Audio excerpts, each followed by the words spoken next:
Hi, everyone, and welcome to Book Club with Bay. I am Bay, and this is Bay. Say hi, Bay. Hi, Bay. And this is Other Bay. Say hi, Bay. Hello. And today we are talking about Jealousy, the third book in the Strange Angel series by Lily St. Crow. Yes. Yeah. The third. Did you say the second or the third? They're third. Okay. Don't ask what in my brain here. I think we can all agree that regardless of anything else that happened in this book, something happened. Yeah. Last book, it felt like we ended the book in the exact same position we started the book. This book, we've actually moved the plot along. So, as I was reading this, up until chapter 22, I know the exact chapter. Up until chapter 22, I was like, why did I hate this book so much? Like, why did I have so much hatred? Like, why is it called Jealousy? Like, why was I so pissed off about this stupid love triangle? And then chapter 22 hit, and I was like, oh yes, this is why the rest of the series makes me want to scream off the top of my roof. Before you do that, Yes. we have to rate it. So I'll let you start. Me? Yeah. I don't have a rating in mind. It's the same thing that we've pretty much been saying this whole time, where it's like something that starts out really good, or for me, it started out pretty decent. I was like, okay, all right, why did I hate this? And then the aftertaste is just like so cheap. It's Vegemite ice cream. Huh? So it's Vegemite ice cream. Yes. I was also thinking cheap flavored vodka, because at the start it'd be like, oh my god, this is fine, and you're like, oh no, this is not fine, this is not fine, this is not fine, this is really bad.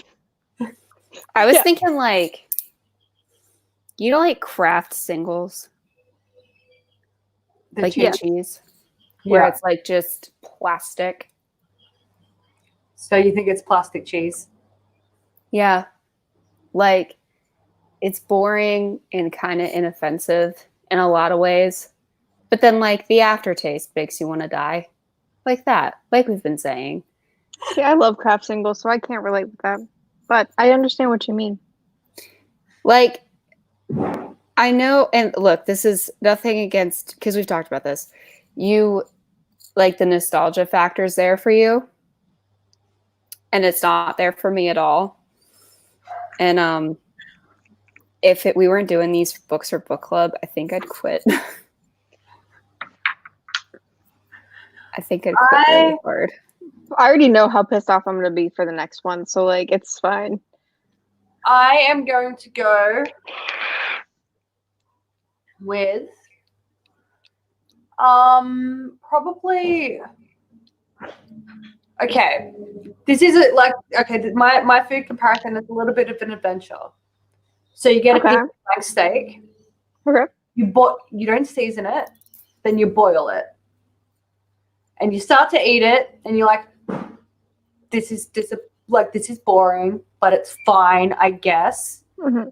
And then you get the more you go on though, half of it's rancid, but that's the half you eat second. That's chapter 22 on. Yeah. Well, basically.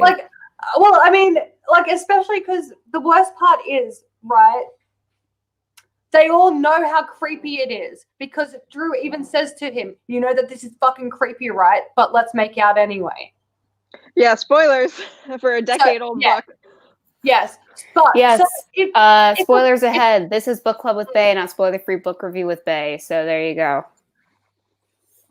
And also it's also somewhat predictable, because I predicted it last stream. Yeah. My prediction is correct, and I'm kind of pissed. It actually, because I skimmed the final two because I was so angry yesterday. Yesterday was just a full of anger day for me. There is something else about her that you'll find out. Oh, you know what? I didn't wait. Does Babe want to know the spoiler? Yes. She gives a shit. I don't give a fuck. I'm pretty sure. So Graves's has been taken. Yes. Anna's his ally in being untaken.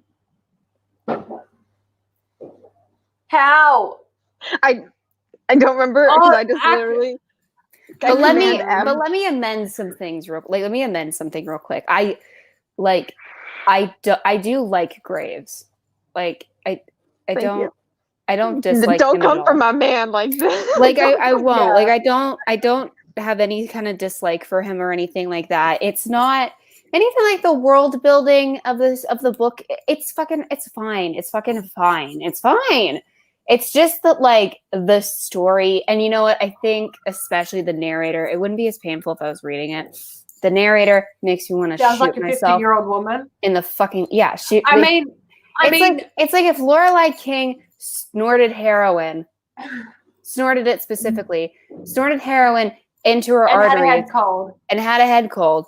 That's who this narrator is, and Yeah, and it makes me want to die. And so I don't. I'm not having fun. I mean, I will say though, babe, like, because we all know though how much you often hate Southern accents in audiobooks, usually because they're done poorly.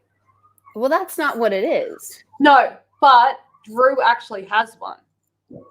As she tells us about 50 times in this book. No, sorry. She doesn't have an accent. Northerners have an accent because they don't taste their words and feel them and breathe them.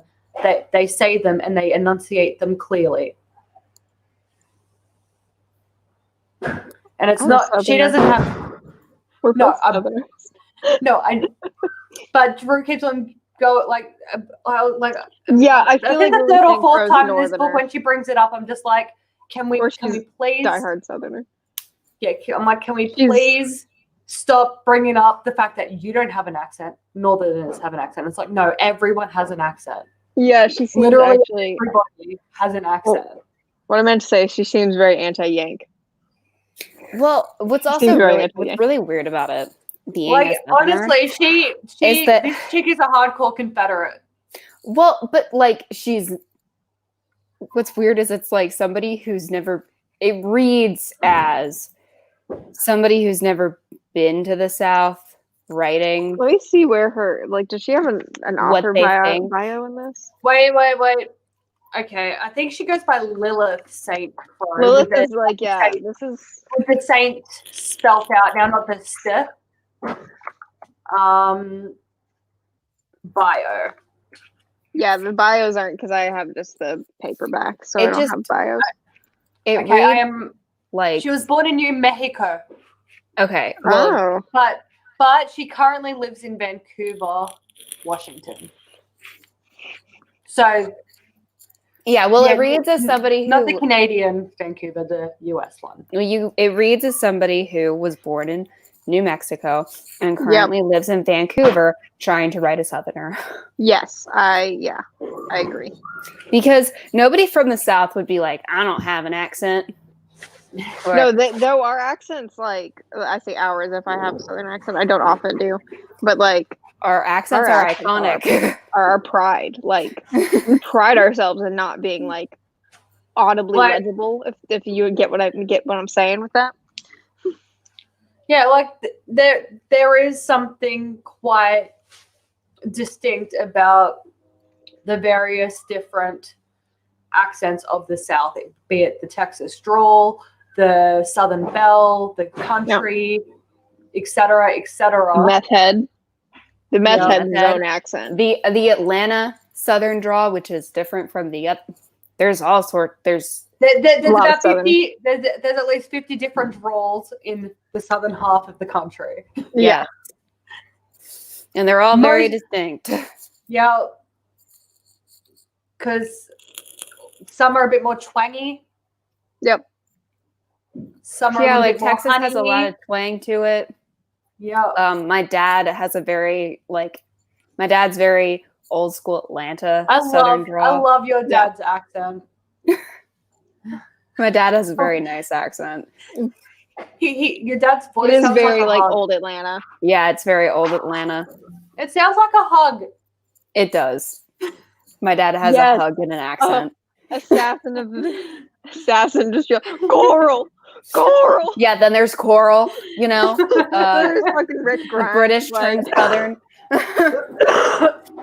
That's like when we And watched then the Outlander actors try to speak in American accents, and they all either went like 40s Boston or just like Southern. Well, that's because from the British accent, It's the closest and easiest. Yeah. Those are like the closest and easiest to do. Yep. And just PSA, I mean, not that it is really all too relevant because, you know, we're social distancing because, you know, we're talking through a computer screen. However, my cough, I'm not dying of the COVIDs. I have a chest infection. You know, like Addie and I, this is something that happened to us that was very annoying. We both have allergies this year. As I got older, I got allergies and I hate it. Neither one of us have had I haven't at least had allergies since I was little, and then all of a sudden on COVID year they came back, and I was like, I didn't have allergies until I was 17. What the heck? Why do I like this year? Every time I sneeze, I'm like, oh right, not a symptom, not a symptom.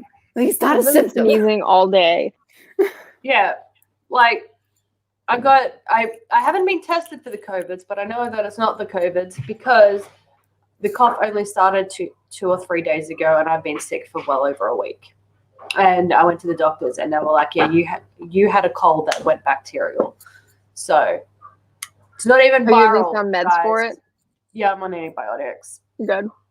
Yeah, that's why I went to the doctors because I'm like, I should be better, and I'm not. I need the antibiotics, and they're like, "Yes, you do." So I was kind of hoping to get better before the cough started, but alas, no. Luckily, and that cough's going to be there for like 2 months too. You know it. Luckily, though, my almost 31 years has trained me for this specific pandemic. I don't like leaving the house.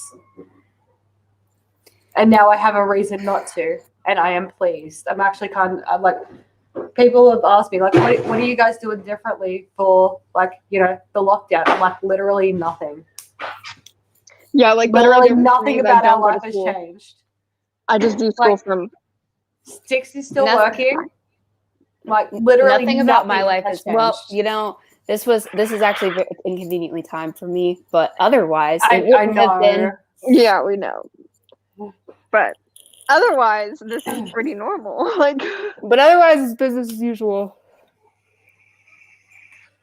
Yeah. So, like, meh, I guess, but.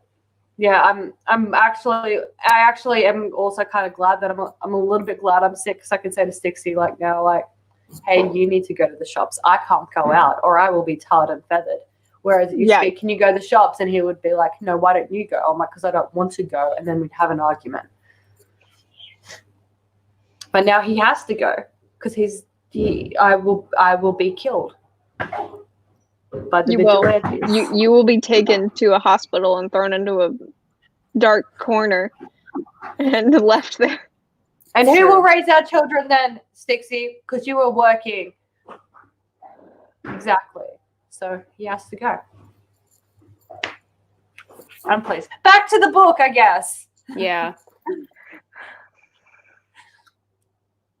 I'm just dreading it because I don't want to get to when I'm I suspect that this won't be as bad as the last Strange Angel stream where it went for like an hour and a half and we talked about the book for 15 minutes. So like I'll be able to talk about most of it because I'm excited about most of it because there's a lot of graves in this book and Kristoff doesn't fucking show up till chapter 22 and it was great. Well, we actually have some plot development in this book too. Like last book was like, hey, I'm at school and there's a weird chick and then there's an attack and then we went to another school. Also, I was combining books in my head because I thought Graves got kidnapped. He didn't get killed. I thought he got kidnapped in book 1. I've been waiting for it to happen because I'm like, I know he gets kidnapped and I know he's gone for like half of the book after it. So yeah, he's gone for like the next half of the book. So like which one's the next one? Is it Defiance next? This one is gonna make me die. And I also reread the ending of the last book. Yeah. And I told you guys what happens with the love triangle, right? Yes. Okay, yeah, how like she's like fuck off Kristoff and when I googled it I was like, oh, she chooses neither. Then that's not how it goes. That's not how it fucking goes. Graves leaves. Oh. Graves just fucking yeets. I'm sorry. This is we'll discuss it in 4 weeks, but like also I'm mad about it now. Also, before we get into the plot, because I don't want to forget this bit, but when she's shopping for him, right? When she's shopping Oh for my Graves, God. she's like, It was he so always funny. struck me as a tidy-whitey kind of guy, but I guess he's moved on to boxers. I'm like, do you want to know why he struck you as a tidy-whitey kind of guy? Because you saw him in his underwear in the first book, and he was wearing tidy-whities, and he had a wedgie. Yeah, that thought process went through my mind too. Yeah. Like, he didn't strike you as that. You literally saw it. Yeah. Just saying. But anyway, book, I guess.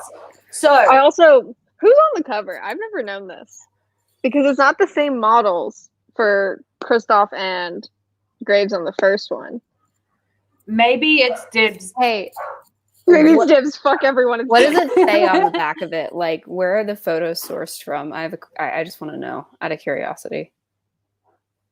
Cover signed by Gregory Standick. Photographs Michael Frost. Okay. So like these were like photo models. Okay, It's then I photos. don't know because it's supposed to be somebody. Yeah, I'm gonna go with either Bruce or Dibs. It's just yeah. Or who's the bodyguard? Who's the new bodyguard? Does it start with an Benjamin? M? Benjamin. Could It's be Benjamin. It's no one. It's her dad. Or Shanks. Addie, Shanks? Is it Shanks? if you subscribe to Text right now and Live Love Polish, you can get $10 off. I asked for nail polish for my birthday from my entire family, so I'm good. Pleased to know that I'm wearing Celestial nail polish today. Because I don't want to get duck nails. I watched the video. I had a meeting, like a Zoom meeting with all the other grad students and like our advisor today. And the first thing she said when I got into the call and I went like, oh, like, hi everyone. She was like, wait. I was like, what? She's like, show me your nails. And so I did this and she was like, they're amazing. Look what I did. And she showed me she had nail polish on because I've convinced her to start growing out her nails. No, I don't think I'm going to be able to grow mine as long and pretty as yours due to the fact that I still have children. Yeah, no. Well, more specifically, child in nappies, and I don't. Yeah. I don't think you've ever tried to change a nappy with long No. nails, but it ain't fun. I can tell you that. Especially because honestly, as well. Okay. Side note, bit of a gross moment. Okay, bit of a gross story, but okay, when you're changing nappies regularly, like multiple times a day, even when you've been doing it for years, you're always going to get not always, but it's inevitable that at some point you will get a little bit of poo on your hand. Long nails are much harder. Like that, they increase the odds exponentially. Yeah. Yeah. Yeah, my nails are gonna die whenever I have children, which is not gonna be intense. Yeah, but I have time. Just have like the short but long, Yeah. You look over your fingers, you can still see them, but only just go for the nice little rounded ones. My nails are growing out nicely. Fortunately, my nails grow pretty fast, but Did you know that the longer your finger, the quicker the nail grows? That's why your toenails, like your little toe, always grows the slowest. I wish they'd grow faster. But yeah, the longer the finger or toe or whatever, the faster the nail grows. That makes sense. That does make sense. Okay. Now let's get into the book. So new characters. Benjamin is our new bodyguard at this new school. Oh, well, the head of the new bodyguards, because she's got she is like rotating bodyguards, and he's like the lead bodyguard. Yeah. Who else is new? There's some of the other ones. There's the council members. There's what's the Team Anna one? Was it Peter? I didn't write any of their names down. I know there's some Asian guys on it that are like there's Arab. Yeah, there's Arab dude, which I think ended up being like Bruce. Yeah, his name's Bruce. That's him. Yeah, I'm not. By the way, these descriptions do not come from me. Yes. They come from the character. There's Yes. There's Coal Skin Man. Yes. Who I can't remember who that ended up being. But yeah, like also immediately after she starts referring to half the people in the room as Arab guy, coal skin guy, whatever, and after spending the whole first book referring to Graves as the half breed, we also get a lecture on racism. Yeah. It's fine. It's fine. Okay. When did this book come out? 2010. I think there's only a year between this one and the first one, and this is the third one, I believe. Yeah, 2010. And I'm like, you can't refer to people as half breeds and then lecture us on racism. Within a year, yeah. But anyway, I guess we'll just, if there's any other new characters, we'll talk about them. We'll just get to, like, I don't think there's anyone new that matters at this point. Oh, I have a question as well. Does the guy that she says, hey, do you want to get a coffee? Do you want to hang out? And she's like, yeah, let's get coffee. And then she waves to him and all his friends are like, lol. And then she's like, I guess that's not happening. Does anything happen with that guy? I don't think so. Then what's the point? She gets a little busy. Then what's the point? I think it's just to show that, like, even further that she's, the lamb in a den of lions. Like, she's the only girl here. And he was the only one who had the nuts to ask her out because, she's dating a wolf at that point, and, the wolves and the vampires don't talk, I think it's just further to, like, it's stupid. I don't like it. Yeah, I didn't. Oh, great. It's irrelevant. That time of the stream again, guys. What? Is your earphone already fucking up? Yes. It's not that time of the stream. But it hasn't been long enough. But it happened. Okay, my AirPods are also, this one's at 30% already, and I think the other one's only charged to like 60. So like I might have to run and grab my like emergency headphones later. I should probably just buy a set of stringed headphones for these. Just in case, yeah. I need to get AirPods. Yes, I need to get new ones because mine are 3 years old. Streamlabs are in the YouTube description for anyone who wants to help fund the AirPod adventures. Yep, because I need to get AirPods because this needs to be a 3-way Upseticus challenge. Yeah. Remember, there's no diversity between the three of us. I have to go blonde. Mara has to red her nails. Mara, you didn't wear your glasses. Do you want me to go get them? Yes. Yes. Conformity. What else did we say we all have to do? I have to go blonde. You have to get AirPods, and she has to grow out her nails. I think that's everything. And then we all just have to wear our glasses at all times. Yes. Or I have to wear contacts if Right. Well, we need to make sure that we're discussing that because we need to have a prior, like when we all hop in before the stream starts, we need to be like, okay, what are we wearing? We need to be like, is it glasses or no glasses? No, like conformity all the time. Oh, you know what? I guess I need to stab my eyeballs and turn them blue or something. Conformity, bitch. You both have blue eyes. I don't. Happy. Conformity. Also, Streamlabs, I need blue contacts.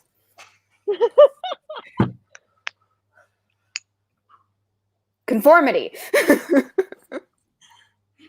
We are the hive mind.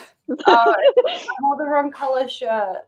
I'm not changing. I know we're both. I'm in burgundy actually. Oh, okay. Oh, okay. It's so just we're all the different. lighting. It's fine. Look, we're all they're different. too far. Clothes are too much effort to coordinate because then we'll have to like get in here and then be like, oh, well, what? Like, who are we matching tonight? Like, yeah, no, I can't be fucked doing that. No. Just facially and ear. I'm willing to ruin my retinas. I'm not willing to change my top. Also, Mara needs to stretch her ears. I went to do that a while. Like I started to. Oh, great! Kitchen window's open. I'll have to go in and shut it in a sec. I started to stretch my ears in my early 20s, and then I started dating Stixie, and he's like, "Get that fucking shit out of your ears," and I'm like, "Okay." Okay, that's fair. It's fine. The earpods will cover it, so we don't like. No one has to know beyond this point that we're not conforming in that aspect. But I painted my nails, so I did make an effort. We are like in 2 ways conformed currently, and honestly, yeah, We're getting there. We're slowly getting there. I Okay. was. I I'm mean, gonna eat again for a sec just to shut the window. Okay. I offhandedly mentioned that I was planning on going one size bigger, and I was threatened with a breakup. So Oh, it ends well, here. at least you mentioned it before you just did it. It was the end. It's the end of the line for me, kids.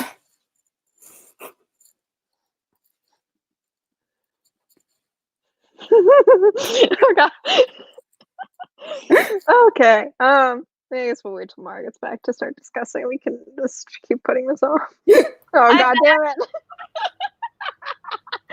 We Okay. can't hold it up anymore. We have to actually do it. I This know we're podcast- 30 minutes in and we haven't even touched the prologue.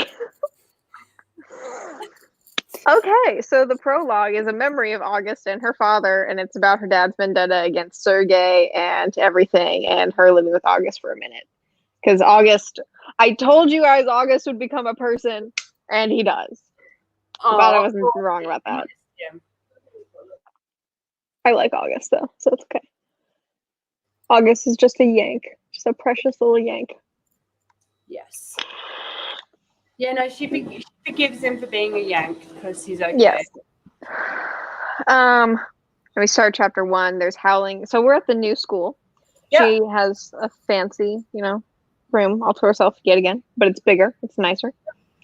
Nicer than the last school. The school is much nicer. It's, more reputable because it is the Prima Scholar. Yes, it is the biggest one in the country. It was also the first one in the country. It's the Prima. And yes. So last book, if you remember, we took the broken Wolfie boy home with us, Ash. Yep. So Ash, from his little confines, wherever the fuck they are in this building, starts howling. And so she runs out and Graves meets up with her and they go check on Ash. Yeah, so he's locked in a dungeon in the basement. Well, not a dungeon, but he's in a secure room. In a cell, sort of, but more like a I think it's more like isolation a cell. padded room without the padding and with Yeah. Yeah, he had that's what the door sounds like. It's you need a key to get in and out, and Yeah. it's a solid door, and it's a padded room without the padding. Yeah. And so they're trying to fix him and, all that good stuff. She's trying her best to make him not broken anymore. And everyone's like, he's just going to be fucking broken, guys. Stop. And she's like, no. This is when we find out that Kristoff is fucked off yet again. Praise God. And all that is holy at this point, that he's fucked off somewhere to God knows. Well, I know where he goes. We find out where he goes, but he's not here for now. I'm so happy.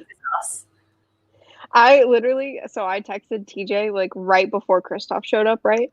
And I was like, Kristoff, I'm on chat. I'm over halfway through this book and Kristoff has not shown up yet. And then not even a half hour later, I was like, I fucking spoke too soon. Fuck this. I'm so fucking pissed off. And I was so mad. And I was like, I can't deal with this. Oh God. Yeah, I'm not a fan of the Kristoff. No, I don't know who who would be. Creepy. He's so creepy. Anyway, great decision. And so we meet Benjamin, her new guard, and some other guards. I think one's named Leon. Yes, I think so too. And he's a funnier one. And then she has some twin blondies. Yeah, one of them David, and the other one's something. George. Yes. She doesn't even know their names for most of the book. She's David, they're just the maybe blondes. Tom. Yeah, it's either David or Tom, and those names sound nothing alike, but I think it's one of them. So then they're like, yo, you got a meeting with the council, the big bad council in charge of the order, about her experience thus far that they have to go get ready for. So she has a fight with the bodyguards about how she wants to be left alone again, and Graves is basically we find out here that Graves is basically her first line of defense. He's in front of her while the bodyguards are escorting her from behind and stuff like that. And I'm it's so cute. I can't do it. And in general, because as much as bodyguard formation goes as well, you have your close guards and your far guards and stuff like that. Graves is her close guard, almost always, and the rest are more range between close to mid to far. Yeah. Like Graves sleeps in a room. Not yet. He doesn't start sleeping in the room yet. Oh, okay. Starts very soon. It's also only been like a few days since the end of the last book at this point. So we go in the council room. Yeah. But later on in it, we do get, or it might have been around here, we get a flashback to when they first got there and everything. And yeah, there are quite a few flashbacks. Yeah. So more or less what happened when they got there was like, Kristoff yeeted and they're like, ah! And then everyone comes out and they're all WTF, what the fuck? And then someone does a run and then they're like, oh, well, these guys can guard you until you have your trials. And let's just protect you. Yeah. So a big scene was made. It was made very clear to her. Not the way Kristoff said it would happen, but everyone is aware that she is there. But Kristoff's a dirty, dirty liar. And he's a very secretive, dirty liar. So of course he's not gonna be like forthright with any fucking information ever. And so so we get in there and the council is like, they're all relaxing and then they're like, oh shit, hello, ma'am. Milady, what can we do for you? Yeah, they call her Milady, and I'm like, are they all like, God, they're well, half of them are like, oh, Milady, and the other half like, Milady. Yeah, they're very enthusiastic, or they're very like, great. Anna's our leader. What is this? And they're like, how can we love you? How can we serve you? Would you like some breakfast? Can we please? Yeah. And eventually, seriously, I think we had about 4 paragraphs about her turmoil over whether or not to accept the food. Yeah, we did. I think half the problem with these books is we spend too much time. Like, you expect to spend the vast majority of a first-person book inside the protagonist's head. We spend too much time inside the protagonist's head. Yeah. Way too much time in her head. Yeah. Yeah.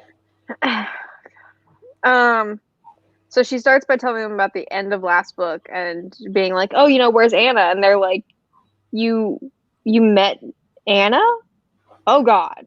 And so, and like the entire time she's also rubbing like where Kristoff bit her last book. And she's like, I don't know how to feel about any of this. Like, this is weird. I don't like that he did that.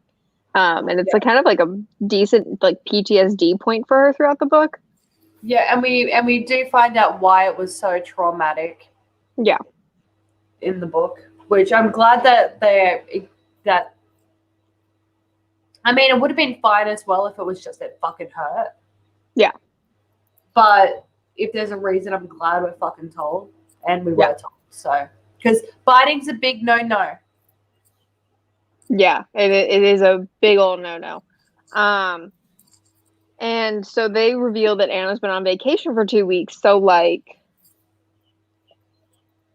what? Like how did you, meet her and all this stuff like that? Yeah, she can't stop thinking about Kristoff bit her. And so she tells them everything. She starts by saying, well, my entire story started when my dad turned into a zombie and I had to murder him. And they're like, do you want some coffee? Do you want do you want some food? And she's finally like, yes, I would love some. This is gonna take a while. And they're like, so before we unpack all that, let's feed you. Let's God. And then we have a stupid intermission. Yeah. I don't know why after chapter 4, like it's like intermezzo, and I'm like, but why? It's not like and like I will say as well, like a lot of the quote unquote intermissions or flashbacks or whatever, they kind of just pop out at you and you're like, did I just like is like I was listening to the audiobook and I was like, did the conversion fuck up? Is this all out of order? And this is something that happened last book or in between the last book and this book. Okay, I get it now. But it would have been nice to have a disclaimer. Yeah, so what they do is it's like normal, italics. Okay, well, I mean, like, I get that visually it's easier to differentiate when there's italics there, but I will say the tap tap made a return in this book as well. I can't remember where, but there was a tap tap Only tap. once. It was only But it once, was thank and God. It was very short. Yeah. So We also had a flashback at this point of Kristoff biting her. I think that was when it was revealed, like why it was so traumatic. yeah. Because we have 2 flashbacks of it. And so the intermission is her grandma in the hospital, and she loves her dad. That's yeah. literally just like the gist of that intermission. And then we start the next chapter, and off screen, she's told the entire story. Thank God. Thank God. Yes. We didn't She have did to that say off screen. Oh my God. Yes. Okay. So also, this is where I find out. that grandma flashback is also, I think the reason that we got that is because that's the first appearance of Grandma's owl. Yes, that we I think so. find out this book is not Grandma's owl. Yes. So this is also we find out Graves' full name. And I told TJ this. So I, for a long time, have loved the name Edgar, and I don't know why. And this book is why. I realized that this book is why I love the name Edgar. That's right. Yeah, you told me this. Yeah, because like whenever I name like animals and stuff, I name them Edgar. And I thought it was because of Achievement Hunter, and it's not. It's because of this book, because I've liked the name since like 7th grade or so. I'm not gonna lie, when I name things as well, and I think I've passed this on to my daughter, I give them like really old farty names too. Yeah. Like she came up to me the other day with a teddy, and she goes, "What's his name?" And I'm like, "I don't know, what is it?" And she's like, "It's Igor." I'm like, "Where the fuck did you ever hear the name Igor?" And then she points to the picture of the cow and the milk, and she goes, "What's that one's name, Mummy?" I'm like, "I don't know. What is it?" And she goes, "It's Bettina."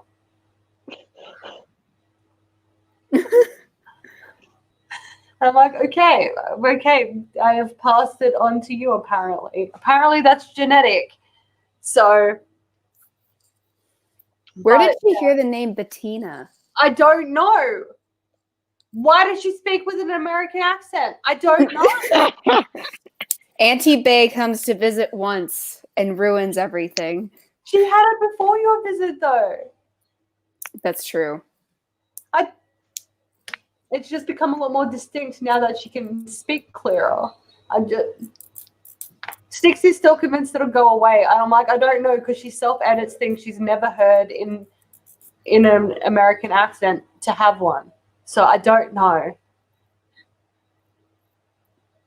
But, yeah, there's a 50-50 chance she will keep it. And your money's on keeping it? Part of me kind of hopes she'll keep it, because it'll make her a little bit more intriguing as she's older. Yeah, it will. I think the boys will like it. I think, yeah. And every girl wants to feel like boys are intrigued by them when they're teenagers, and I want my daughter to have that. I want her to be a happy teen. Yep. I love her. That said, though, within limits. Yes. Also, my daughter. Yeah. Yeah. They can love her from afar. But if they get near her. Yep. Anyway, but speaking of being loved from afar by all the boys, let's go back to Drew. So, yeah, we get his full name. It's Edgar, and then he has a super Asian middle name that I didn't write down, and I'm not going to go try to find it to, like, pronounce it, because I botch pronunciations like crazy, so I'm not even going to, but it's Edgar. Something starts with an H that's super Asian, and then Graves. And she's like, wait, fuck you, what? And this is, like, for most of this book, she's like, I really want to call him Edgar, but this doesn't seem like the right time to just, like, name drop him like that, because if he wanted me to call him Eddie, he would have told me by now. Yeah. Oh, do you know what Drusilla? No, Drusilla. I'm assuming it's Drusilla. Is that Drew's full name, Drusilla? We never find out. We never find out. You can't make a big deal of what I hope he doesn't. It doesn't happen in this book, but it happened in the previous 2 books. I hope they don't ask me what Drew is short for. I'm assuming it has to be Drusilla. I'm just gonna say this now because it's fresh in my brain and I'm mad about it. The last thing that her and Graves say to each other is he's like, "So what's Drew short for?" And she said, "I'll tell you when you come back." Like that's the end of the book, essentially.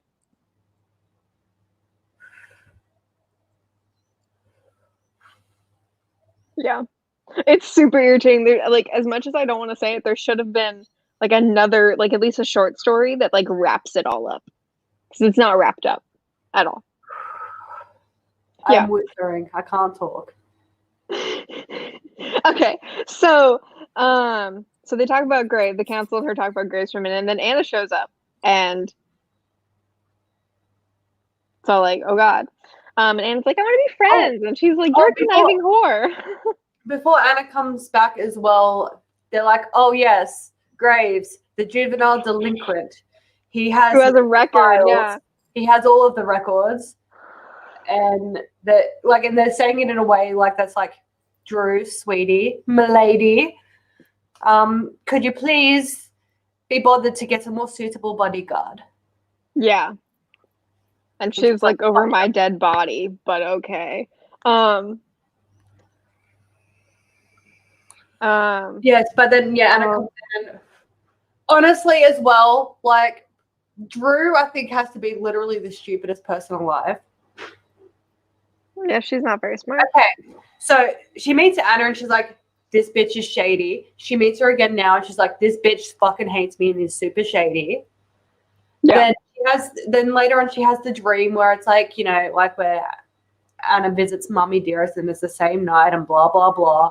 And then there's this and then there's that. There's about 50 million things. And then towards the end of the book, then it's explicitly stated and Drew's like, oh, she's behind my mum dying. I'm like, you listened to the phone call.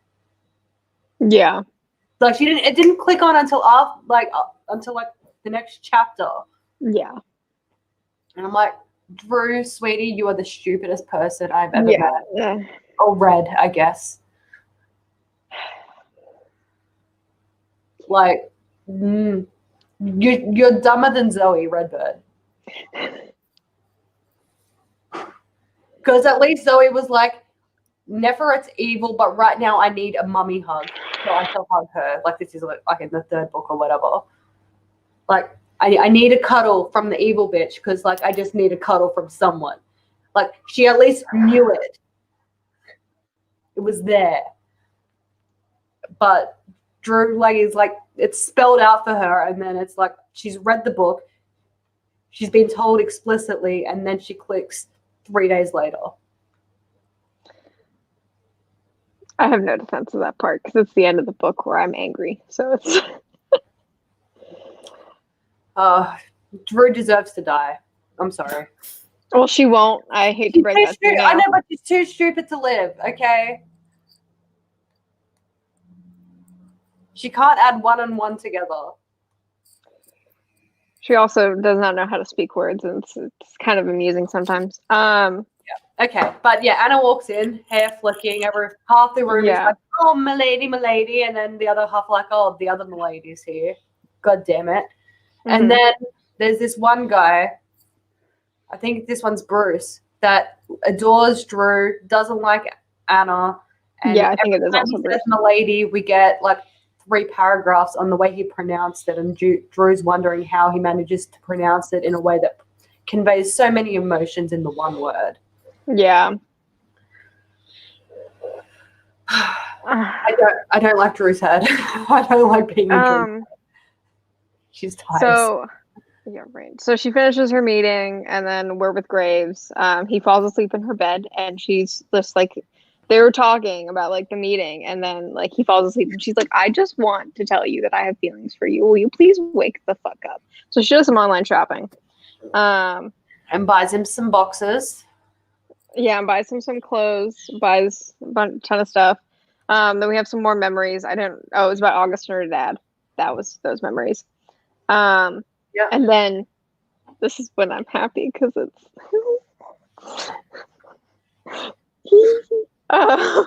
so she lays down with him and then he wakes up and then she's just like, give me thine face. And so they make out and he's like, what, wait. Time. would like I didn't think it took till book 3 for this to happen. I really thought it happened in like book 2 at the latest, but here we are. It took fucking 3 books. And like we're talking about the people that have already slept together in the within like 2 days of becoming friends, they'd slept with like in the same bed as each other in nothing but their underwear. Yeah. And she wasn't sure that he liked her. God. And she's still not sure that he actually likes her, because after he's like, wait, do you like me? And she's like, yes. And he's like, I do too, but like, let's just see what happens. And she's like, excuse me, bitch, what does that mean? Like, does that mean you don't like what? It's very high school. It's very high school. I mean, to be fair as well, like if you hook up with a guy and then he's like, let's see what happens, and then he makes 0 moves on you. In Drew's defense, I get it. She's fair to be very confused about Graves' situation, because he starts sleeping in her room now. And but because moves in with Graves, I mean, like I also understand it though. Graves is supposed to be a character that is very internal and thinking, and he is the quintessential omega male, where he holds himself to a really high standard and he needs to achieve said standard before he feels as though he is worthy of whatever. Yeah. And yes, so that is where he's at. But obviously, because they're teenagers and she's a girl and she likes him, and he's just like, I need to figure my head out first. And yeah, of course, she's feeling rejected and unsure as what's going on. So in her defense, I don't like her. That's fair. Her, but I get it. It's also they're different species. Well, yeah, that would. So I mean, also like she is like one of 2 things that are treated as royalty, and while he is royalty amongst his people, like the Wolfen view him as like royalty, but they're also the serf class. Yeah, and serf with an E, not a U. She also has like people trying to murder her, and he's like, I don't like, I like you, but I don't know if I want to get involved in all that shit like any more than I have to. But yeah, he does have very strong feelings for her. That's obvious through his actions, literally all the time. Yeah. And then they go shopping, or does that happen later? There's just more like awkward interactions. So like she thinks Kristoff's at her window. She wakes up, and then Graves wakes up, and they have like an awkward interaction. And then Anna was outside the door later. Oh, that's right. Yeah, and her bodyguards are like, they seem not to like trust Anna, because they call her the Red Queen, and they're like, was she here? What did she do? Like all this stuff. Yeah, so their family team, like their family hashtag Team Drew. Yes. And yeah, so like, and apparently Svetichas, or whatever the hell she's called. Yeah. They have an ability to, like, I guess, effectively like move shadily. Yes. I don't know how else to describe it. They get to that's shady. So at first they were like, is that a Drew? And then no, Drew's in a room. I guess it was Anna. Yeah. Then oh yeah, and then something awkward again happens with Graves, because she's like standing there talking to her bodyguards, and Graves just comes up behind her and just like hugs her from behind, and she's just like, what the fuck is going on? And like after she's like, what was that? And he's like, and she's like, okay, bye. And like it's just super awkward. I mean, yeah, I mean, like I will say that's a kind of a bit of a dick move from Graves as well. Like, okay, you're either boyfriend or you're not, but you don't get to be half boyfriend. Yeah, you don't get to publicly claim her as off limits whilst not claiming her. Yeah. Relationship advice for book club with Bae. Dick move. Yes. Don't be wishy-washy. Do not publicly lay by someone. It's rude. It is rude. In so many ways, it's not nice. Then Graves and Drew meet with the council and they start orientation and then they go shopping, which was so fucking hilarious to me. Yeah, like so funny. When Benjamin's just like, can we please just go to Neiman Marcus? Why are we in Target? Right, like they're like we wanted to go to Paris or something, and she's like, and she's just fucking with them the entire time. She's like, "Hey Graves, will you go give me some Midol?" And he's like, "What kind? Do you want to come? Like, you want to come help me pick it out?" And they're just like fucking with the bodyguards, and it's so funny. No, I mean, it took me a minute because I'm like, what the like with how they were react, like how they were talking about the Midol and everything. I'm like, what the fuck is a Midol? It's paracetamol. I'm like, okay, I get it now. Well, it's period specific. Yeah. Oh, is it? It's period specific, like. Drugs. Oh, okay. Yeah, just when I looked up Midol, it was just like it's paracetamol and codeine. I was like, oh, okay then, fair enough. Yeah, it's for like PMS and cramping and all that good stuff. So she says it to make them uncomfortable.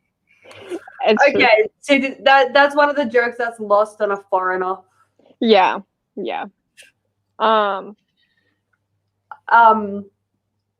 But yeah, like that whole thing though, they're just like, can we please dress you like a princess? And she's like, can we not? And they're like, I just do. And she's like, but I just want a hoodie. Yeah, like I just want jeans and a hoodie, dude. Like, but she has her standards, right? She checks all of her clearance clothes for loose threads. She buys sensible, hard-wearing shoes, and she doesn't skimp on her sleeping bags. Yep. She buys the expensive sleeping bags. Yeah, because also all the council's time. Yeah, and she learns a lot in that. I started to go a little bit British there for a split second. She learns a lot in that little trip as well. She learns that the order has a lot of investments. I don't know if that becomes relevant or not, but she learns where they get their money from, which solves that question. Which House of Night never solved? No. I mean, that's literally all they had to say was that the council has an extensive investment portfolio. That's all we had to be told. There is an investment portfolio.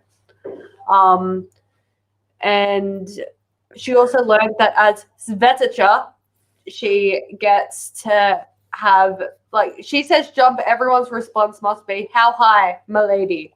She could literally be like, I want to go to Paris, and they'd get her a private jet. Like, that's her role. And honestly, fuck it, let's just go. That'd be me. I'd be like, you know where Sergey's not? Europe. I know, right? See you in 8 years. And we're getting on a plane. Like, and also, this is 10 years ago, so no COVID. It was safe. Europe it. Just leave. Just turn this series into a travel series about her and Graves traveling Europe. Go to Prague. I want to go to Prague. Rome. You want to go to the not the suicide window, the murder window. The murder window. The murder window. I want to go to the murder window of Prague. I mean, who doesn't? If you don't want to go to the murder window, then there's something wrong with you. But yeah, like honestly, I think the series would be improved tenfold if it was just her and Graves chilling out on the windowsill of the murder window. I'd love it, man. They go see the Sistine Chapel. They go, they go to the Louvre. They do all the fun. Yeah, I can't say things. I don't know. I can't say it either. I can't. It's hard for me to speak foreign languages because I can't roll my tongue. I can't roll my tongue either unless I'm really, really, really drunk. I once worked with a guy named Dragon with a Rollier because I think he was like Serbian or something. Dragon. And I've managed to pronounce his name correctly once. His name was Dragon. Dragon. No, you're dramatizing the role too much, babe. Okay, Dragon. Almost there, yeah. Okay. I'd have to listen to someone say it. Yeah, a girl that I work, like everyone just except for one person that I worked with, because she was Turkish, so she could roll her R's like nobody's business. She was the only person who could say his name properly. The rest of us just called him Dragon. But it wasn't O-N, it was A-N. So it was like not spelt like, you know, it was, yeah, but. This conversation I said just his- reminded me of something. I have said his name correctly once while rolling drunk, and I was so excited and I happy danced, and he wasn't there to see it. I can't wait till you visit again because Outlander this last week, I cried like a baby. Oh, and I can't. And because of COVID, we can't. I cried like a little fucking bitch. Okay. Anyway. I have words to say that will please you. Yeah. Also, Sixty said to me the other week, he's like, "Oh, I've heard of, I heard that there's a series that we might like." I'm like, "What's that?" And he's like, "Outlander." I'm like, "Finally, I have someone to watch it with," so I've downloaded it. We haven't Fuck started yeah. yet. We haven't started it yet because we've got one last episode of Married at First Sight to go, which is airing Sunday, and then I think we might start Outlander. Actually, we might not because we might not. Oh, the final season of the 100 starts airing, I think, in a month. But we can. You have a month to watch Outlander. We can watch Outlander, and then also in between, because there's one episode a week with the 100. Is it the final season of the 100? Yes, they have confirmed it will be the final season. What happens in this season is going to determine whether or not I watch the 5th season of the 100, because if they don't get together in the final season of the 100, I'm not bothering.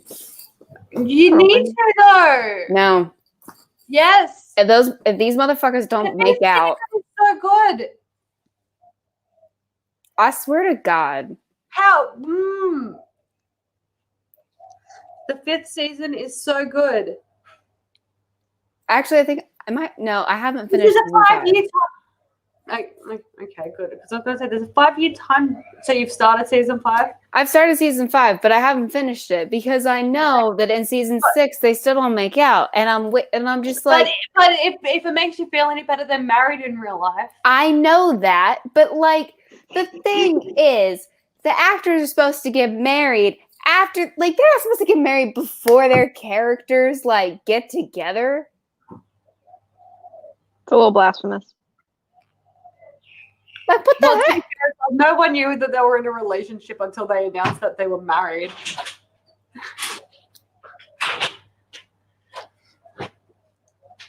But you just need to watch, okay? Because Octavia finally sorts his shit out.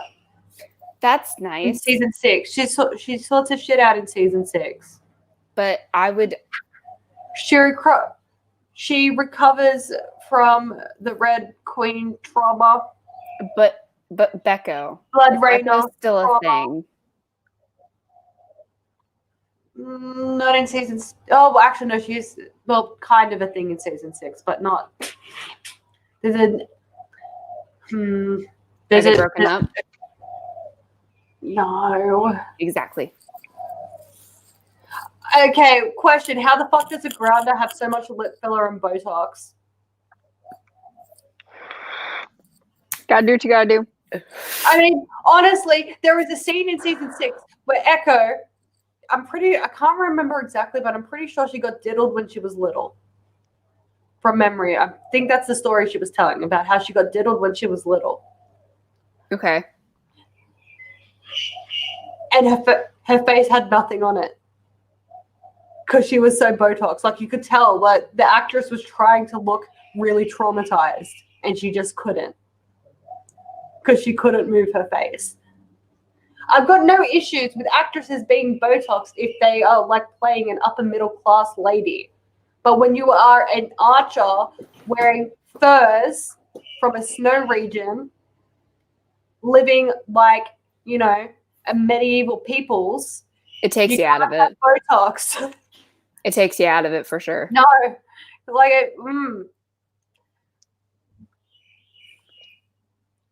This book club digressed again. Before we get back into it, I'm going to give you some content warnings for Outlander because it can turn some men off in some parts. This book's been out for 20 years. I'm not going to give a spoiler warning. There's male-on-male rape. Vivid. That's the worst part, I would say. In the TV show? Yes. Yes. Would you agree? That's the worst thing that Yes, happens. and I will say that, like, in the TV show, not that it's like worse than it is in the book, because it's worse in the book. Because it's worse in the book, but like, it's different when you actually are watching it. It's very different, and like they don't hold back. They don't. And so Addie can definitely tell you like what episode it is. And when we watched it together, it's the season finale of season 1. And when we watched it together for the first time, we just skipped it because you don't need to actually watch that episode to get like. Well, no, you need to watch the episode mostly. But the same. But like those scenes. But yeah, there's 3 flashbacks to it. There's of course rape. It's 17th century Scotland. Or 18th century Scotland. There's some rape. There's vivid sex scenes, obviously. I think that's really the worst part of it. And there's a very, very hot lead actor. That's not a content warning. That's a content appreciation.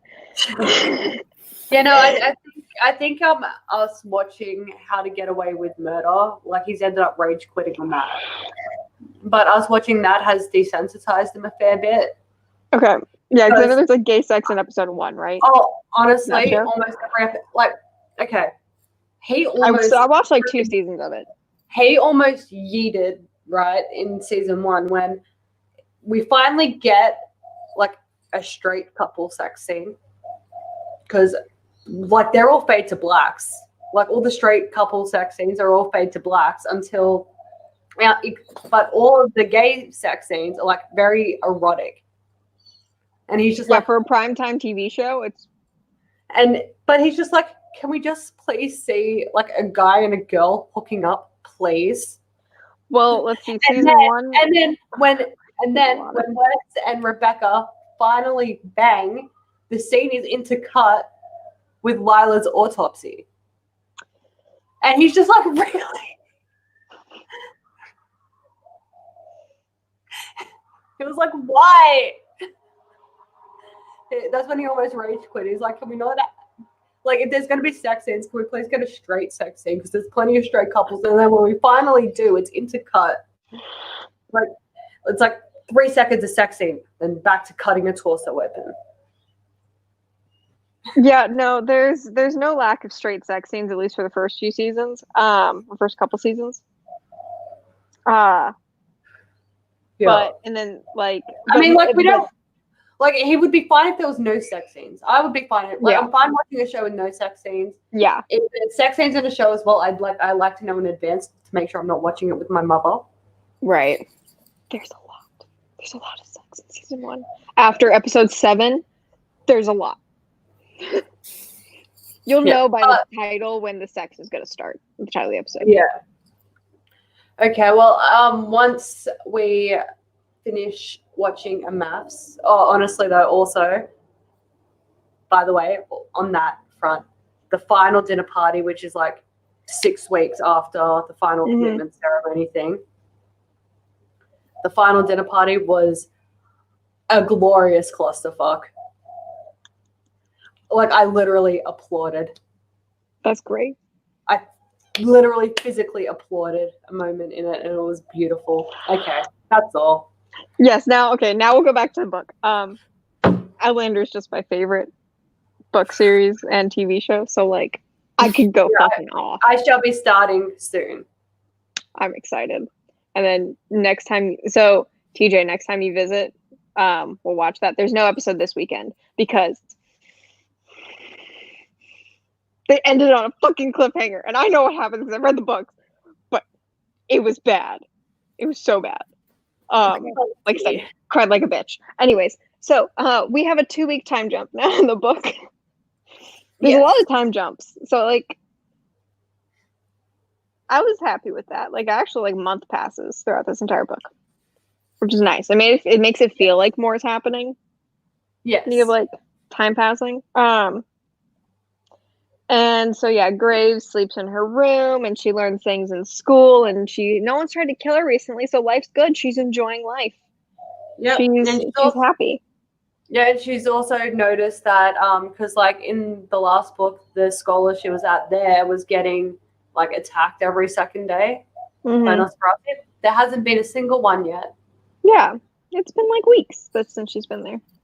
Yeah, I also just want to acknowledge that as far as like writing goes, like just because House of Night's a thing, and a lot of books do have like really cramped timelines because in some story structures that works, but like I guess Harry Potter's a good example of this. You're allowed to just like let time happen in your books. It's fine. Yeah. Like honestly, a whole lot of nothing can happen in the middle of stuff happening. Yeah. Yeah, because like, for example, with Harry Potter, like there's some areas in some of the books where like literally like 4 months passes. And it happens in a half a paragraph. Whereas, yeah, that's fine. The next 4 months went by quickly with no dramas whatsoever. Yep. Thank you. That's all we needed to know. PC cast. We don't need action. We don't need an entire book series to go across of like on screen like 3 weeks. We don't need 3 weeks on screen for 12 books. And the worst part is they know this as well, because like even if each book is like no breaks, they know that you can time jump because there's 1 month time jumps in the series. In the first 2 books, yeah, there's month time jumps, and then there's just no time jumps ever again. Nope. It's just every second is accounted for, even though there's stuff happening that we're told has happened that no one had time for. But anyway. So yeah, we just get to see what like her life is like. We get to see classes, all that good stuff. And then the random kid asked her out for coffee. Which fucking whatever. That never matters, so it's fine. We just go to classes, and then we're hanging out with Anna by ourselves, which is totally not sketchy whatsoever. And so she flat out asked Anna, she's like, why do you hate Kristoff? And she's like, oh, well, Kristoff and I dated, and he's a fuckboy. That's why she doesn't like Kristoff. And I'm like, we could have all told you that Kristoff's a fuckboy. I don't know, like, why you're acting like this is news for us. And yeah. So, question. Yes. If I'm interpreting everything correctly, Anna doesn't like Kristoff because she was like, he's hot, but also he's not. Even if I imagine though, it wouldn't have even mattered if he wasn't hot. Just the fact he has a penis and he's paying attention to another girl. Yes, they were dating on and off for like years. But I imagine that even if that wasn't a factor, based on how she acts, I imagine just he has a penis and he's paying attention to another girl. Yeah, probably. And she didn't like Drew's mother, Elizabeth, because Kristoff was in love with her. And that's another reason why she doesn't like Kristoff. And it's the reason why she doesn't like any other Kristoff will fall in love with them. This chick is like, okay, normally like we only go up to like stage 5 when describing things, but this bitch is a stage 15 narcissist. And I still also don't know where bitch crackers came from, but I think it fits. I texted them last night and I referred to Anna as a bitch cracker. It's a great way to describe her. Not in terms of the racial slur cracker. I think it's more. I think it came from more of a she's insane. Yeah. Yeah. So she's bitch crackers now. Anyway. Also, how is no one picking up on how shady Anna is? Okay, some people are picking up on it, but like the fence-sitters, no one's picking up on the fact that she's shady. Yeah, but I think they kind of try to enforce this, like, well, they trust everything that female Dampier says. Svetija. Yeah, they trust everything that they say because they're, you know, the highest of the high. Yeah. Then the council discovers that Kristoff bit her, and that does not go well because we have a flashback, and then Anna. They're like, "How much did he take, Drew? Yeah. How much?" And they're like, "She's like 3 gulps." They're Yeah. Like, oh, well, that's fine. We still don't know what it's not imprinting. What was it, like bonding, whatever the fuck it's called. We still don't know what that means. But yeah, so we have a flashback again. Anna's pissed off, and she's like, "He had to do it to get us out of the school." And they're like, "Well, we trust what she says," and Anna does not like that they trust what she says because Anna wants Kristoff's dick. Yeah. For whatever the fuck reason. I don't know what reason she would want. Again, I think only part of it's about him specifically. I think it's more just Man gave me attention. Yeah, but like I think half of it is like one, she had the hots for him, probably because of I guess. Okay, one thing I need to clear up also. So all the DMPs, from my understanding, hunt the Nosferatu. We haven't heard of any Nosferatu, or as I pronounce in this book, Jampiers. We haven't heard of any of them being Team Nosferatu. Not a single one, because the Nosferatu hate them just as much as they hate each other. Yeah. Why the fuck do the Nosferatu keep breeding with humans? True love, Mara. True love. Like it sounds pretty simple. Kill off all the Jampies so that they can't procreate with human women because they can birth their own little 1/16 vampire things. Kill them all and stop fucking human women. Yeah. It's Problem that solved. simple. Yeah, that's a big world building hole. Well, because also it's never addressed. Yeah. Or at least to this point, it hasn't been addressed like that. The Nosferatu are like actively trying to wipe them out as a race. And there's death penalties for anyone who sticks a dick in a chick, like a human chick. Maybe they aren't still actively like banging humans. Maybe it's just like these are just the descendants of when they were banging humans and they didn't have much of a problem with it. That's the only thing I can think of. Yeah, maybe. We'll see. We'll see if it gets maybe. We will see. We also learned that there's genie equivalents too. I don't think there's any in the book that they get mentioned, but there's half genies walking around. Yeah. There's some like this is an interesting enough world. Like there could be a lot more in this world. We don't have to just follow, the fucking I'd like to read a series about a half genie. Like what can you do, buddy? Well, one of the books in the one of the series in Rochelle Meets Bibliography, which which is a goal to try and get through at some point. One of the series features genies. Not half. Oh, actually, no, there is a half genie in the series. There's a half genie, but it's mostly pure, like the pure-blooded ones. So that's a thing. Fun. That was nice. So then let's see. Oh yeah, and then did you say wait? No. Oh, okay. And then we're trying to go Drew's trying to go to sleep and they're talking about the council meeting and they're like holding hands and then he climbs into bed with her because she's really upset and they because he's make been a sleeping on the floor, yeah. Yeah, he's been sleeping on the floor. So he climbs into her bed and they make a pact to yet again, like never leave each other. Like we're in this for the long haul. Like, they make that pact yet again. She makes a pact not to leave him behind. Is that it?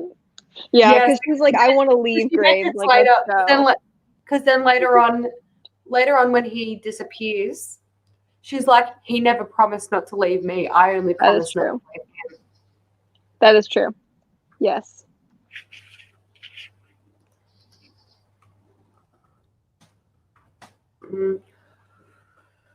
Mm. What else is? Yeah.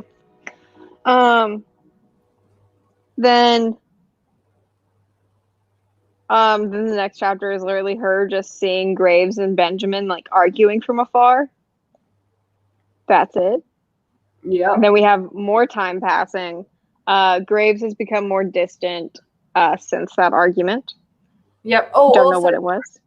also most nights she ends up in Ash's cell to Yeah. help him calm down. Yeah. 'Cause he becomes active during the night and he wants to change back, but he's not, like, his body won't let him. Yeah. He's Also- trying to self-cure and he can't. Also, y'all are gonna hate Ash. Good. Great. Y'all are Awesome. gonna hate him. Why? He talks like a little baby. He goes bang bang.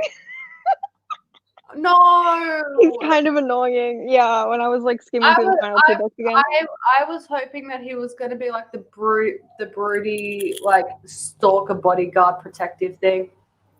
He kind of is, but he also is like 12. Not 12. He's like 2 years old.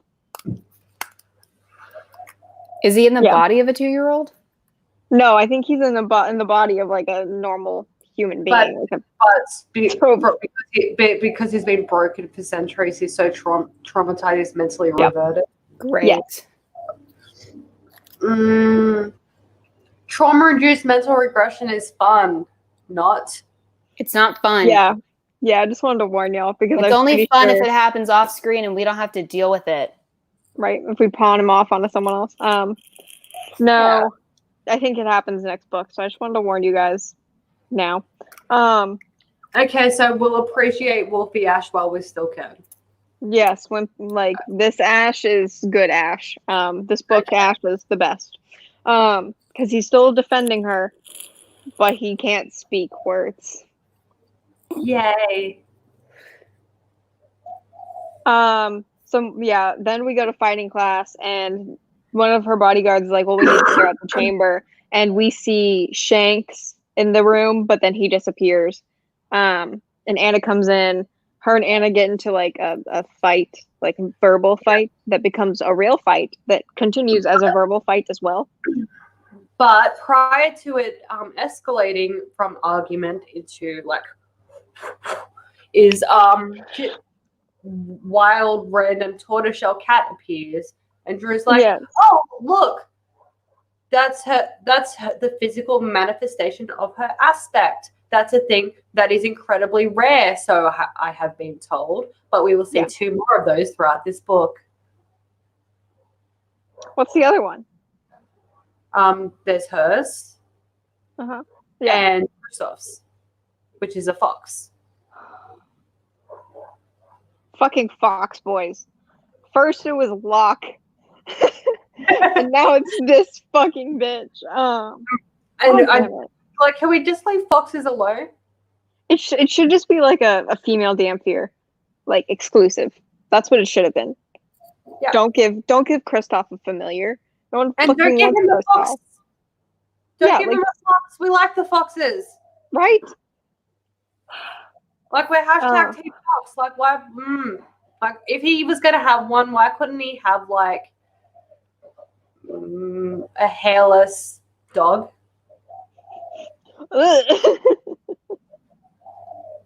No, because with hairless dogs, like, you know, like the hairless dogs that just have the hair on their head. Those ones are so ugly that you love them. Yeah. A hairless cat. Oh, see, I love hairless cats. Don't do that to cats. Well, You need, a hairless like- bear. A hairless bear. Have you seen a hairless bear? Yeah, they're disgusting. Yeah, give Christoph a hairless bear.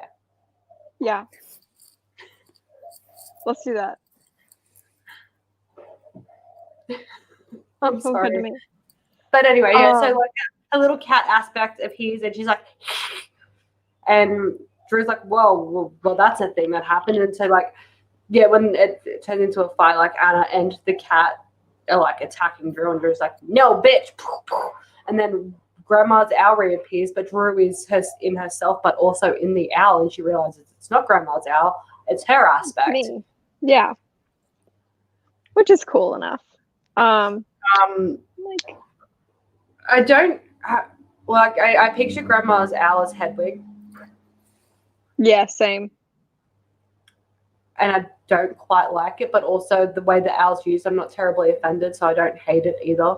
So, but yeah. So then they have a fight, and then Drew breaks Anna's nose, which pleased me. Like I was pleased by Anna having physical pain caused to her because I don't like her. I'm not hashtag Team Drew, but I'm also more Team Drew than Team Anna, so I enjoyed it. Okay, you're back. Yes, I'm back. Yeah, she's back. The death happened for one of them, so then the other one's in now. Yay! So then she goes in. So Shanks shows up and is like, "Oh fuck! All right." And then he's shown in the bathroom, and then it's stated that there is no screen on her bathroom window, and she's worried about him falling out of it. So I'm wondering, is this a floor-to-ceiling like is it an open window with like is it just a big hole in the wall? it could be.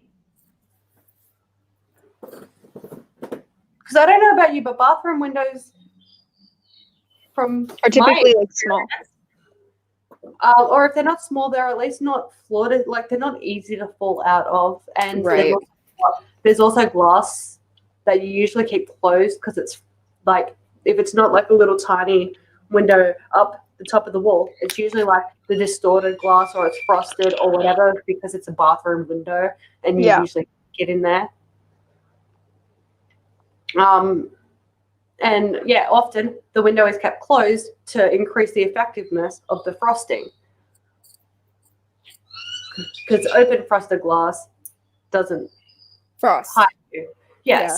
So why is she worried about a werewolf falling out of a closed window that is not floor to ceiling? Bro, I have no idea. But they also found out that the screen on her bedroom window is gone too. And it was, they managed to determine that it had been physically removed and they believe it was recently. And Drew's like, well, it hasn't been here since I got here. And they're like, well, literally every other room. Because there's also like a whole dorm for spetages, but the only one in there. And they're like, every other room has a screen. This is shady, but they do nothing to fix it.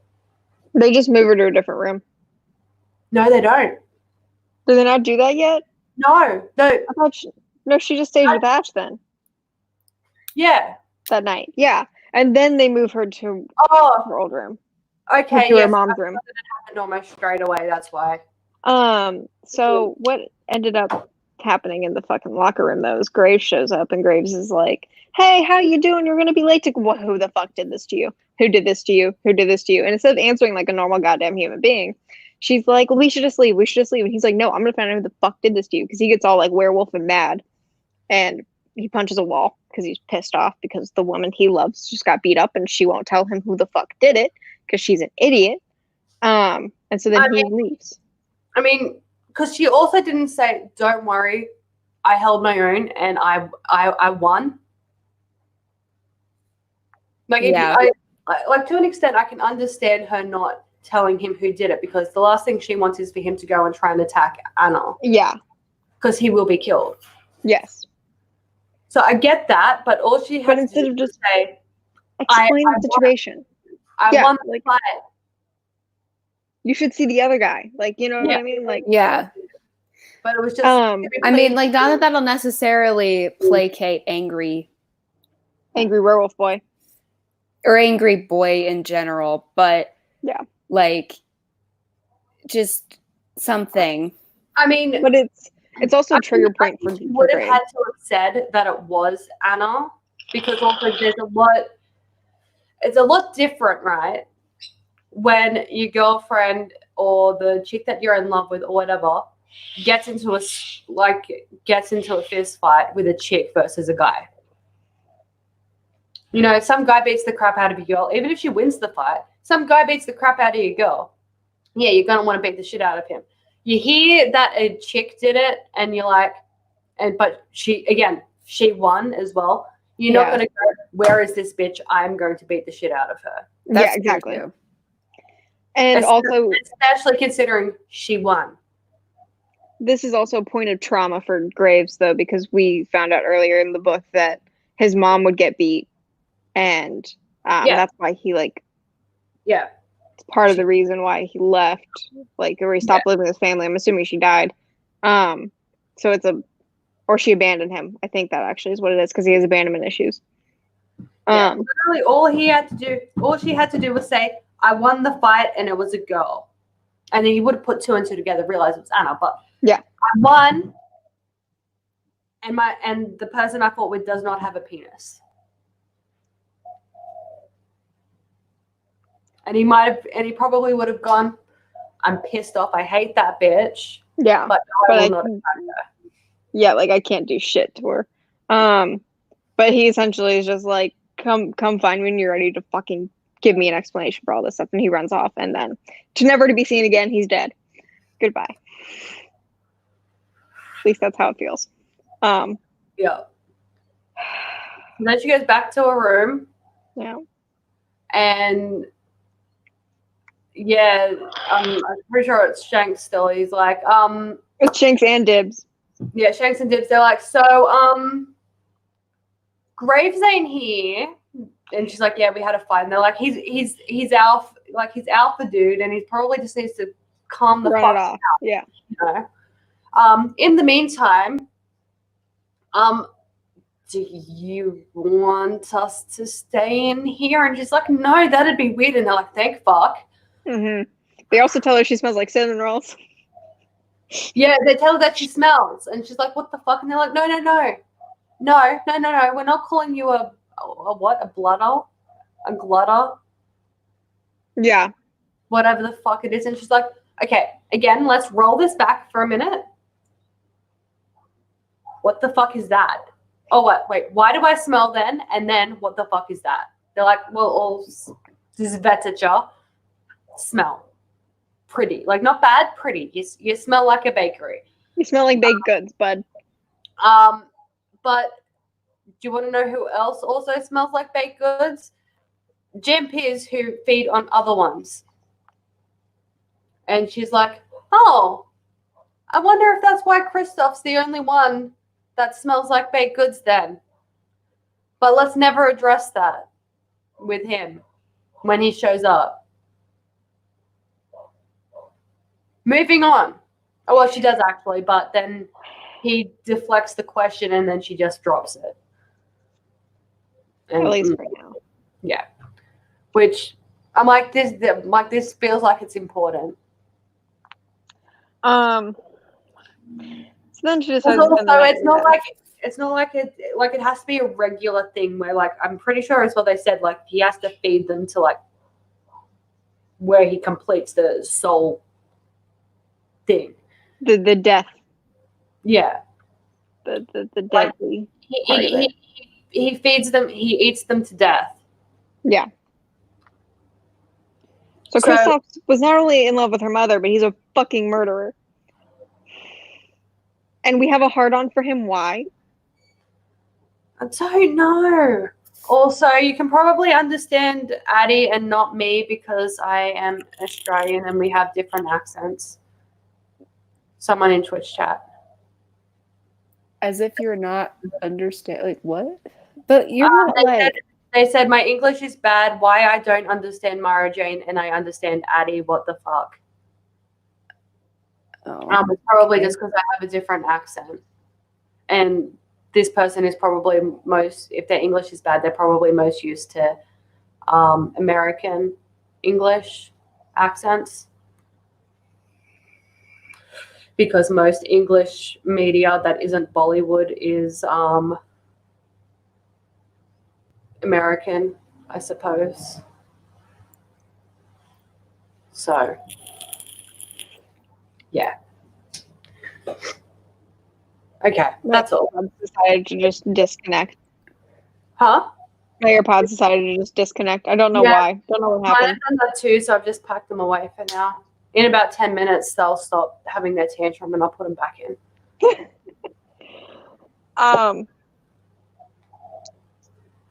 we talk about Kristoff's the yeah. dream about Kristoff and her mom? Oh, wait, no, yeah. So before that, yeah, she's like, I think the safest way to keep me safe is you all act like I'm here and I'll go sleep with Ash. Yeah, that way if she's Graves shows up, he'll know where I go. He'll know where I am, and 'Cause I if go anyone there- else shows up, you just tell them I'm in there and I'm asleep. Yeah. So then, yeah, she curls up with Ash and then, yeah, has a dream of.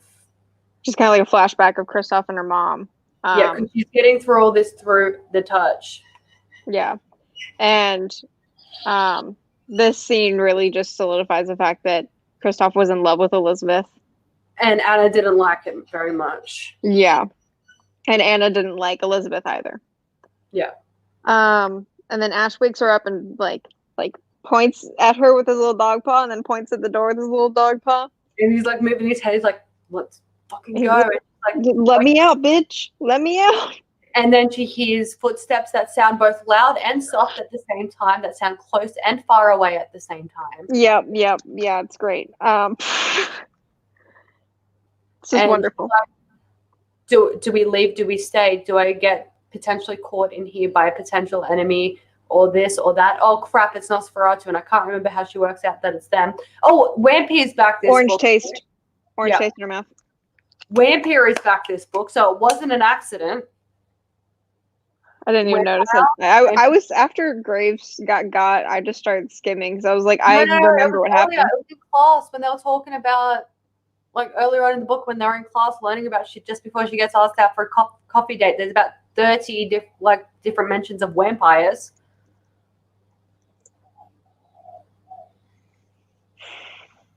So I don't know.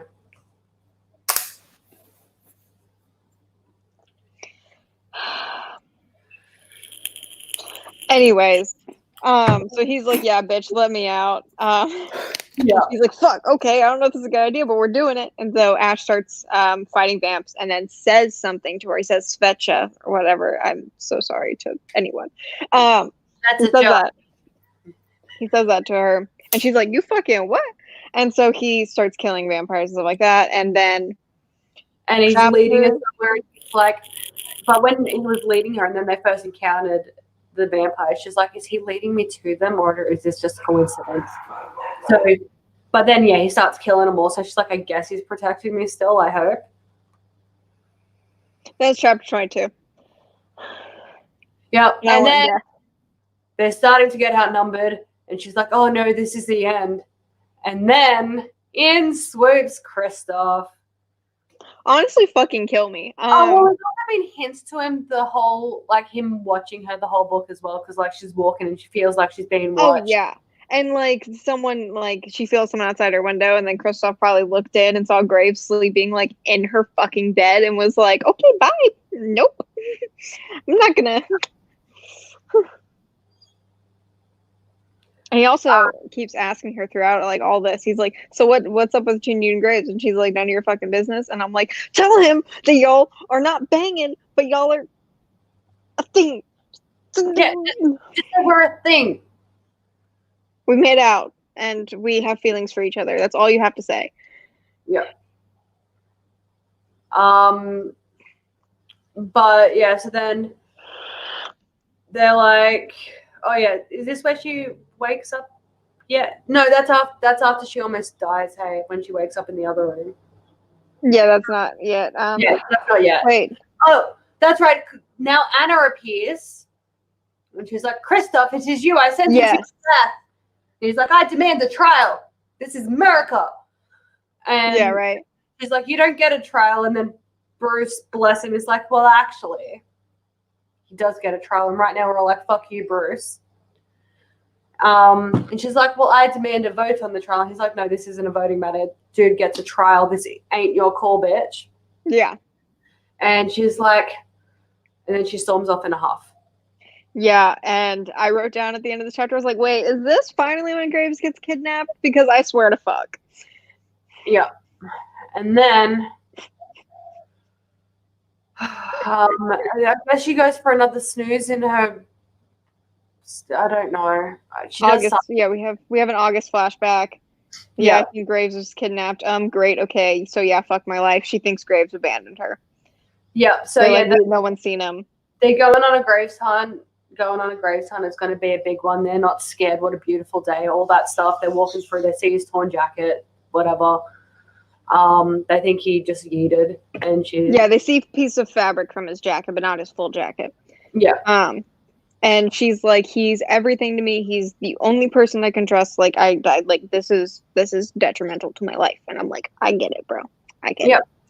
And then her and Christoph chat again. And she's finally like, you were in love with my fucking mother. And he's like, yeah, she's like, do you not What understand how creepy this is? what did he exactly say to this? I need to know what he said to this. Okay, well, while you look for that, because they also, like, in this conversation, they also have a chat about the trial. He's like, oh, it's at sundown. You're on the council, so you get to have a vote thing. And, yeah, but most of it is this conversation and then the results of the conversation. It's literally also all the internal dialogue for like the rest of this book is I just want Kristoff to be Graves. That's all I want. That's literally the rest of the fucking internal dialogue, anyways. Yeah.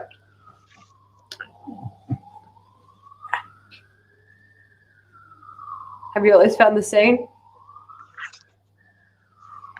I haven't yet. Okay, well, while you look for that, also, I am really regretting not going and getting my hair sorted before all this freaking lockdown shit started happening. Because right now we can only go to the hairdressers for 30 minutes at a time. Like, 30 minutes. Damn. What the fuck's a hairdresser going to do in 30 minutes? They can't fix this. No. They could probably fix, like, because my ends are all, like, you know, not nice. Mm-hmm. I mean, they're not split, but they're uneven, as what is what happens when your hair grows. They go all funky. But, yeah, so I'm hoping that all of this is sorted by my birthday, because for my birthday, I'm going to go get my hair done, hopefully. So what she says to him is, do you have any idea how creepy that is, that you were in love with my mom and you're so all over me? And he said, I'm also too old for you. So give me some credit, little bird. Have I done anything to make you uncomfortable? That's all he fucking says. And then she goes, maybe no, you bit her. Like, yeah, but her response is, no, you haven't. And then they make out. And no, they don't make out right here. And then she rubs the fucking nubs on her wrist from when he bit her. And I'm like, yeah, he's made you uncomfortable. You don't like him. Anyways. What's the age gap? We don't have it confirmed. We know he's at least 90 years old. Because he was born before World War I. Yeah. Also, a thing that, they said that he's old enough to remember the second half of World War I. Yeah. So that implies that he was born maybe about a year or two before it started. Yeah. So if this came out in 2010, set in 2010, he's about 90. Yeah, we also, it was also established in this book as well, that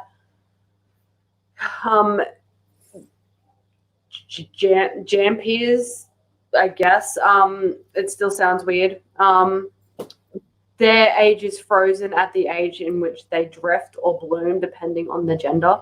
Because one of her teachers was a late drifter, so he looked like he was in his early 20s, not late teens. So if you don't want to be carded for eternity, you kind of want to be a late drifter. I swear, I'm 90 years old. I can drink. Like, that's the dream. You want to drift at about 23. Also, just like an update, because I've been having to. Apparently, the shelter-in-place order for Georgia goes into effect 6 p.m. tomorrow. Oh, 6 p.m. tomorrow? Oh, well, that's good news for you. Maybe. It's maybe good news for you. Do we have any updates on what you're allowed to do? Not as far as I can tell. Okay. Well, I've been furiously Googling, trying to figure it out. well, if you want to go and eat some food in a park, you might as well like make sure you do it before 6 p.m. tomorrow. Yeah, I still can't believe a guy was fined in my state for eating a kebab alone on a park bench because that wasn't a reasonable reason to be out of his house. I'm like, but he's not around anyone. He's all alone. the farthest, like the most quote unquote detailed thing I've just seen is violations are misdemeanors, and officials are quote unquote supposed to take reasonable steps before arresting anyone or writing a ticket. Yeah, so like you get like another thing with this guy as well was he'd also received 2 warnings. I found it. The order says people must stay home unless they are providing or receiving food, household supplies, medical supplies or services, sanitation, safety services, or essential home maintenance. It also says that people can exercise outside as long as they stay 6 feet 2 meters apart, but they are not supposed to have visitors. So no visitors. That's good information to know. On the plus side, Addie, that works out well for you. Yeah, because it ends April 13th. At this point, it's probably going to extend. It's going to extend for sure. Yeah. Yeah. It closes all dine-in restaurants, so like all that stuff. All the drive-through or takeout, curbside stuff is still open.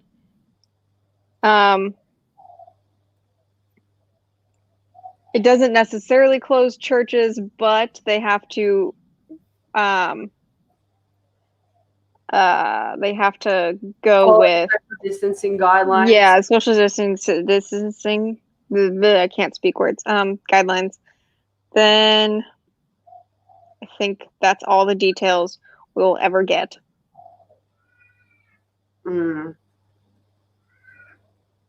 Yes. Yeah, we'll see what happens. Yep. Anyway, I guess. Yeah. Anyways, we find out when Anna. When did they make out? Who? When? When did they make out? Later. We'll get there. Okay. So we find out. It's not. We do find out here that Anna is the one that got her diverted to the misfit. Yeah. Scola. Yeah. Also, at some point throughout the book as well, she had a true dream thing of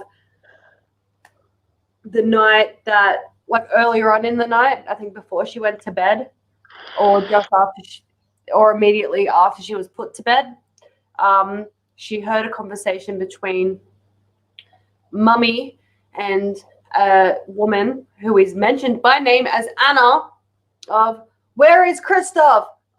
This is also after Mummy has been like massively maniacally cleaning up and hiding any evidence of a child in the house. Yeah. Sense to coming. She's like, where is he? Where is Kristoff? I do not know. I have a human husband. You have a human husband? Pish posh. What a load of bollocks. If Kristoff is here, no, he's not here. Well, I am off then. Don't let the Nosferatu bite. Yes.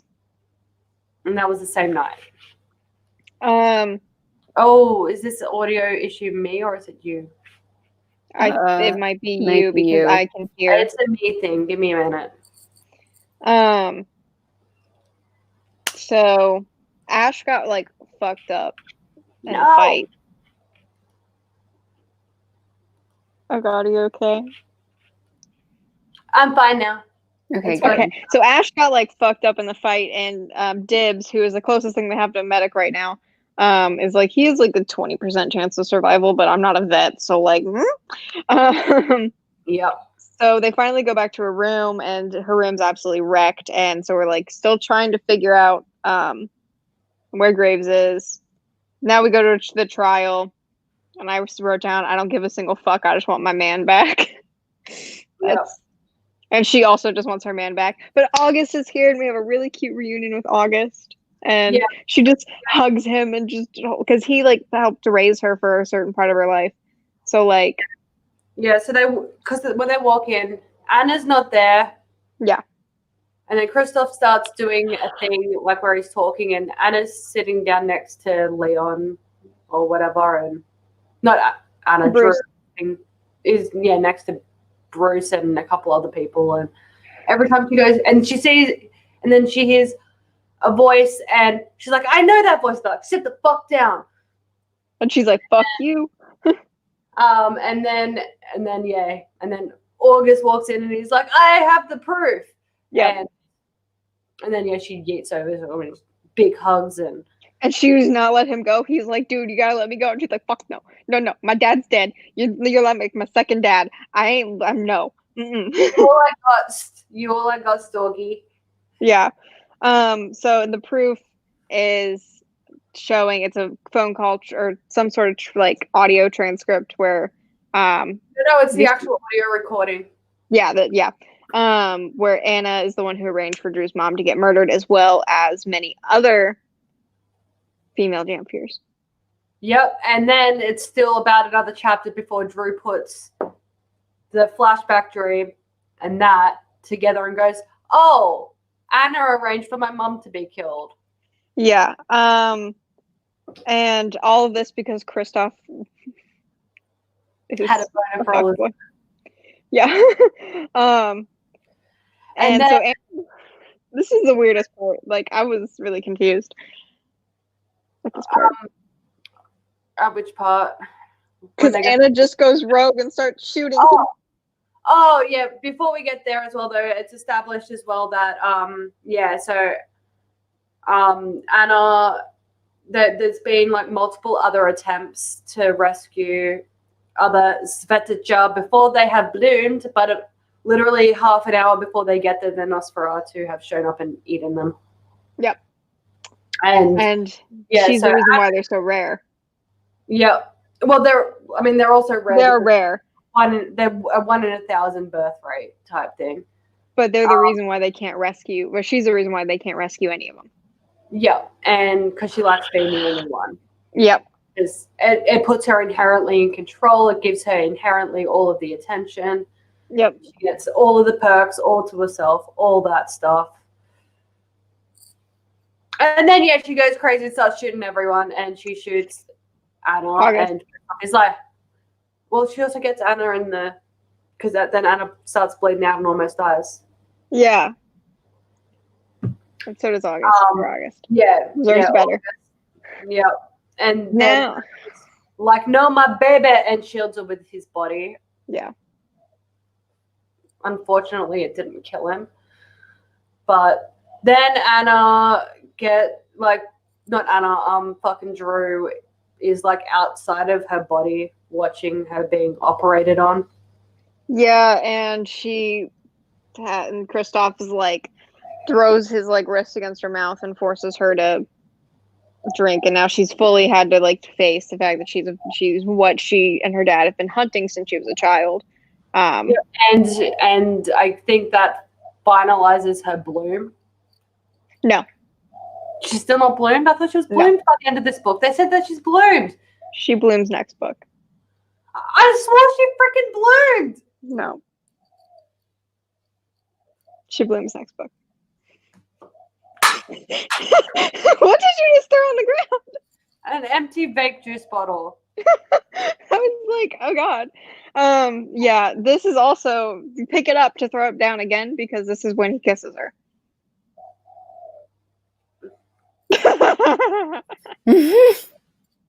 I fucking can't. Yeah, I wrote down, I was like, I'm glad this is the end of the book because otherwise I would have just closed it and I would have been like, I already know what happens at the end. Fuck this. I'm not doing this anymore. He just kisses her.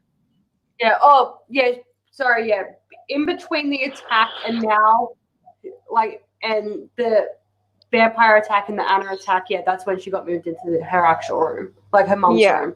Yeah. That happened there. That's right. But then they kiss, and she's like, and honestly, I was getting, again, House of Night flashbacks where I was like, the kiss didn't feel like Eric's kiss when I kissed Lauren. It made me feel like a woman. Yep. And it, Yeah. and it was a very similar vibe, this thing. It wasn't like Grace's was. kiss that made me feel like at home and safe. It made me feel grown and this and that. And Yeah. I'm like, whoa. Yeah, exactly.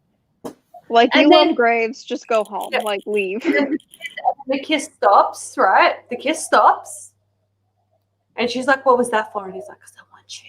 And she's like, I want you too. And then they make out again. And then we go see August, who's alive. And then we go. Then Then we we have- yeah, he'll be fine. August will be fine, and then We have the council meeting. council meeting, and they're like, by the way, you're in charge now. And she's like, wait, And what? and they get a box with a note in it saying, you know, you took our broken wolf, so we'll just break another. And it's Graves' jacket in there. So she clutches it and just like sobs like a little bitch. And she's like, I'm Yeah. leaving. I'm going to go fucking find him right now. And Kristoff's like, no, you can't. She's like, fucking stop me. And he's like, okay, I'm stopping you. And he's like, don't worry, Yeah. we'll find him. And she's like, Yeah, just sobbing her eyes out. Oh, that's right. That's when we find out she's in charge of the order, because he's like, the order can find him. And she's like, fuck the order. And he's like, but You are the order. You had the order. And she's like, okay, well, I guess we'll use the order to find him. This, And- yeah, this again gives House of Night vibes because a 16-year-old is now just the is now just the fucking high priestess of it. I mean, I will say, like, with House of Night, at least, like, Zoe was, like, specifically targeted, like, by Nyx being like, hey, this bitch is my Yeah. bitch. Whereas Rue is in charge because of vagina. Yeah. Mm-hmm. Purely because she has a smush cookie. That's the end of the book because we're gonna find Graves. Cool. Bye. Yep. Yeah. And book. So Drew's in charge of a global organization that, like, conglomerate of werewolves, half werewolves, and half vampires, because she's the only yay ass bad Nosferatu chick around.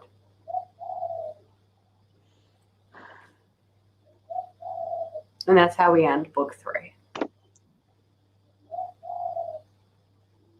So at least we had plot development this book, guys. Yeah, at least her and Graves made out once. We could see Bay's enthusiasm for the plot development in this book.